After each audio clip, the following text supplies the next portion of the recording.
Commercial cylinder ಬೆಲೆ ಏರಿಕೆಗೆ ಆಕ್ರೋಶ ವ್ಯಕ್ತವಾಗ್ತಾ ಇದೆ. ಮೈಸೂರಲ್ಲಿ ಹೋಟೆಲ್ ಮಾಲೀಕರ ಸಂಘ ವಿರೋಧ ವ್ಯಕ್ತಪಡಿಸಿದೆ.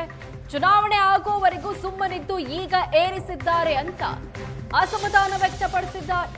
ಸಣ್ಣ ಹೋಟೆಲ್ಗಳಿಗೆ ದೊಡ್ಡ ಮಟ್ಟದ ಪೆಟ್ಟು ಬಿದ್ದಿದೆ. ಕಾಳಸಂತೆಯಲ್ಲಿ ಸಿಲಿಂಡರ್ ಮಾರೋರಿಗೆ ಅನುಕೂಲ ಆಗುತ್ತೆ. ಹೋಟೆಲ್ ಸಂಘದ ಅಧ್ಯಕ್ಷ ನಾರಾಯಣ್ ಗೌಡ ಹೇಳಿಕೆ ಕೊಟ್ಟಿದ್ದಾರೆ. ಸಿಲಿಂಡರ್ ಬೆಲೆ ಏರಿಕೆಗೆ ತೀವ್ರ ಆಕ್ರೋಶ ವ್ಯಕ್ತಪಡಿಸ್ತಾ ಇದ್ದಾರೆ.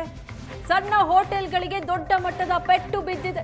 ಕಾಳಸಂತೆಯಲ್ಲಿ ಸಿಲಿಂಡರ್ ಮಾರೋರಿಗೆ ಅನುಕೂಲ ಆಗುತ್ತೆ ಅಂತ ಹೋಟೆಲ್ ಸಂಘದ ಅಧ್ಯಕ್ಷ ನಾರಾಯಣ್ ಗೌಡ ಆಕ್ರೋಶ ವ್ಯಕ್ತಪಡಿಸಿದ್ದಾರೆ. ಕೂಡಲೇ ಕೇಂದ್ರ ದರ ಕಡಿಮೆ ಮಾಡಬೇಕು ಅಂತ ಒತ್ತಾಯಿಸಿದ್ದಾರೆ. ಕೇಂದ್ರದ ವಿರುದ್ಧ ಮಾಲೀಕರು ಆಕ್ರೋಶ ವ್ಯಕ್ತಪಡಿಸ್ತಾ ಇದ್ದಾರೆ. ಕಮರ್ಷಿಯಲ್ ಸಿಲಿಂಡರ್ ಬೆಲೆ ಏರಿಕೆ ಮಾಡಲಾಗಿದೆ, ಹೀಗಾಗಿ ಚುನಾವಣೆ ಆಗೋವರೆಗೂ ಸುಮ್ಮನಿದ್ದು ಈಗ ಏರಿಸಿದ್ದಾರೆ ಅಂತ ಕೇಂದ್ರ ಸರ್ಕಾರದ ವಿರುದ್ಧ ಹೋಟೆಲ್ ಮಾಲೀಕರ ಸಂಘ ವಿರೋಧ ವ್ಯಕ್ತಪಡಿಸ್ತಾ ಇದೆ. ರೇಟ್ ಜಾಸ್ತಿ ಮಾಡಿದ್ದಂತೂ ನಾವು ಒಪ್ತಾ ಇಲ್ಲ. ಯಾಕೆಂದ್ರೆ 18% GST ಇದಕ್ಕೂ ಆಗ್ತಾ ಇದ್ದಾರೆ, ಗ್ಯಾಸ್ಗೂ ಆಗ್ತಾ ಇದ್ದಾರೆ.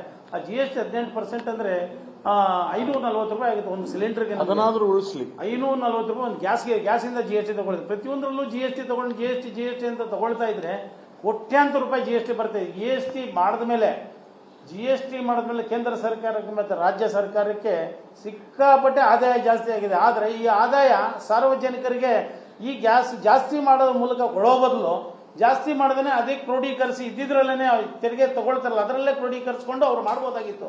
ಈ ತರ ಏಕಾಏಕಿ ಮಾಡಿದ್ರೆ ಗ್ರಾಹಕರಿಗೆ ಹೊಟ್ಟೆ ನಮ್ದೇನೋ ಆಗುತ್ತೆ. ಆದ್ರೆ ಗ್ರಾಹಕರಿಗೆ ನೇರವಾಗಿ ಹೊಡೆತ ಬೀಳೋದು ಕಸ್ಟಮರ್ಸ್ ಯಾವ ತರ ಹೊಡೆತ ಆಗುತ್ತೆ ಪ್ರತಿಯೊಂದು ಹಂತದಲ್ಲೂ ಯಾವ ತರ ಮಾಡಬೇಕು ಅದನ್ನ ತಿರ್ಗಾ ಕಸ್ಟಮರ್ಸ್ಗಳ ತಲೆ ಮೇಲೆ ಹಾಕ್ಬೇಕು. ಕಸ್ಟಮರ್ಸ್ಗಳಿಗೂ ಕೂಡ ಜಾಸ್ತಿ ಆಗುತ್ತೆ.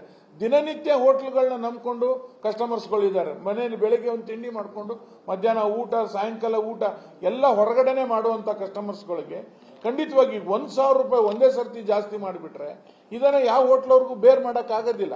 ಅವ್ರು ಜಾಸ್ತಿ ಮಾಡೇ ಮಾಡ್ತಾರೆ. ಆ ಜಾಸ್ತಿ ಮಾಡಿದ್ದು ತಿರ್ಗಾ ನೇರವಾಗಿ ಗ್ರಾಹಕರಿಗೆ ಎಫೆಕ್ಟ್ ಆಗುತ್ತೆ. ನಮಗ್ ಮಾಡಕ್ ಮನಸ್ಸಿಲ್ಲ.